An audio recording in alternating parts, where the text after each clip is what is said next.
administrative control and the jurisdiction of one group of believers over the work of other groups, which would eventually compose the forthcoming worldwide brotherhood.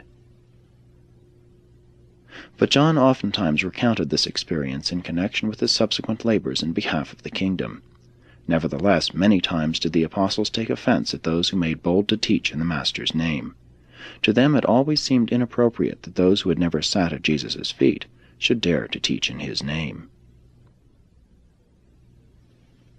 This man whom John forbade to teach and work in Jesus' name did not heed the apostles' injunction. He went right on with his efforts and raised up a considerable company of believers at Kanata before going on into Mesopotamia.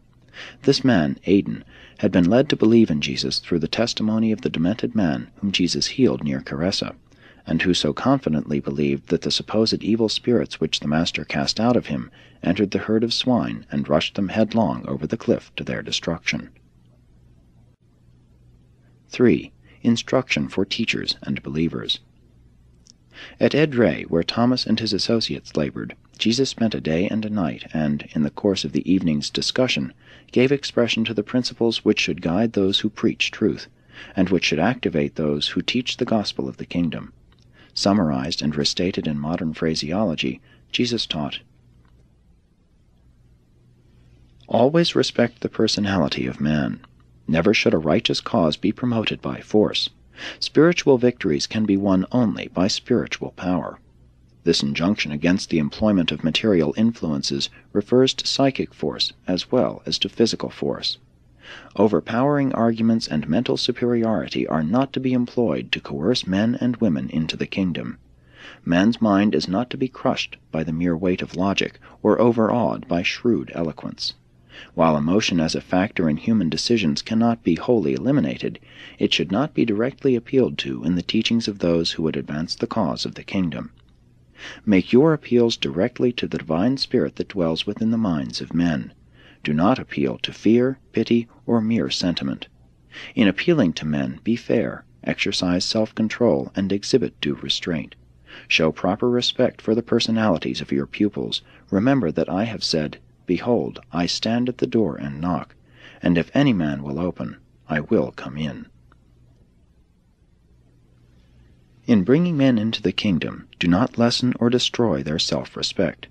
While overmuch self-respect may destroy proper humility and end in pride, conceit, and arrogance, the loss of self-respect often ends in paralysis of the will. It is the purpose of this gospel to restore self-respect to those who have lost it, and to restrain it in those who have it. Make not the mistake of only condemning the wrongs in the lives of your pupils. Remember also to accord generous recognition for the most praiseworthy things in their lives. Forget not that I will stop at nothing to restore self-respect to those who have lost it, and who really desire to regain it. Take care that you do not wound the self-respect of timid and fearful souls. Do not indulge in sarcasm at the expense of my simple-minded brethren. Be not cynical with my fear-ridden children. Idleness is destructive of self-respect. Therefore, admonish your brethren ever to keep busy at their chosen tasks, and put forth every effort to secure work for those who find themselves without employment. Never be guilty of such unworthy tactics as endeavoring to frighten men and women into the kingdom. A loving father does not frighten his children into yielding obedience to his just requirements. Sometime the children of the kingdom will realize that strong feelings of emotion are not equivalent to the leadings of the divine spirit. To be strongly and strangely impressed to do something or to go to a certain place does not necessarily mean that such impulses are the leadings of the indwelling spirit. Forewarn all believers regarding the fringe of conflict which must be traversed by all who pass from the life as it is lived in the flesh to the higher life as it is lived in the spirit. To those who live quite wholly within either realm, there is little conflict or confusion, but all are doomed to experience more or less uncertainty during the times of transition between the two levels of living. In entering the kingdom, you cannot escape its responsibilities or avoid its obligations, but remember, the gospel yoke is easy, and the burden of truth is light. The world is filled with hungry souls who famish in the very presence of the bread of life, Men die searching for the very God who lives within them. Men seek for the treasures of the kingdom with yearning hearts and weary feet, when they are all within the immediate grasp of living faith. Faith is to religion what sails are to a ship. It is an addition of power, not an added burden of life. There is but one struggle for those who enter the kingdom, and that is to fight the good fight of faith. The believer has only one battle, and that is against doubt, unbelief. In preaching the gospel of the kingdom, you are simply teaching friendship with God, and this fellowship will appeal alike to men and women, in that both will find that which most truly satisfies their characteristic longings and ideals. Tell my children that I am not only tender of their feelings and patient with their frailties, but that I am also ruthless with sin and intolerant of iniquity. I am indeed meek and humble in the presence of my Father, but I am equally and relentlessly inexorable where there is deliberate evil-doing and sinful rebellion against the will of my Father in heaven. You shall not portray your teacher as a man of sorrows. Future generations shall also know the radiance of our joy, the buoyance of our good will, and the inspiration of our good humor. We proclaim a message of good news which is infectious in its transforming power. Our religion is throbbing with new life and new meanings. Those who accept this teaching are filled with joy and in their hearts are constrained to rejoice evermore. Increasing happiness is always the experience of all who are certain about God. Teach all believers to avoid leaning upon the insecure props of false sympathy. You cannot develop strong characters out of the indulgence of self-pity. Honestly endeavor to avoid the deceptive influence of mere fellowship in misery.